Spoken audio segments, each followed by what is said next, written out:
মেট্রোতে যাতায়াতের সময় অনেকেই স্পিকারে গান শোনেন বা হেডফোন ছাড়াই ভিডিও চালান। এতে শুধু শব্দ দূষণই নয়, আশপাশের যাত্রীদের জন্য তৈরি হয় অস্বাস্থ্যকর পরিবেশ।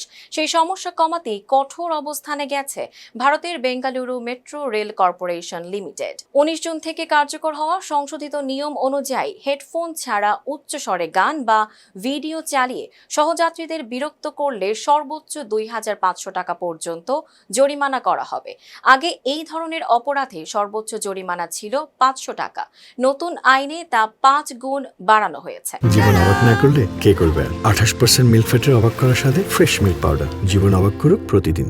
বর্তমানে চেন্নাই ও বেঙ্গালুরু মেট্রোতে এই নিয়ম কার্যকর হয়েছে, তবে কলকাতা মেট্রো কর্তৃপক্ষ এখনও এমন কোনো বিধান চালু করেনি। যদিও বিএমআরসিএল এর দাবি, এই নিয়ম দেশের সব মেট্রো পরিষেবার ক্ষেত্রেই প্রযোজ্য। বিএমআরসিএল এর তথ্য বলছে 2025-26 অর্থ বছরে স্পিকারে গান বা ভিডিও চালানোর কারণে প্রায় 57,000 যাত্রীকে সতর্ক করা হয়েছিল। যদিও আগে 500 টাকা জরিমানার বিধান ছিল, বেশিরভাগ ক্ষেত্রেই যাত্রীদের সতর্ক করে ছেড়ে দেওয়া হতো। নতুন নিয়মে সেই অবস্থান আরও কঠোর করা হয়েছে।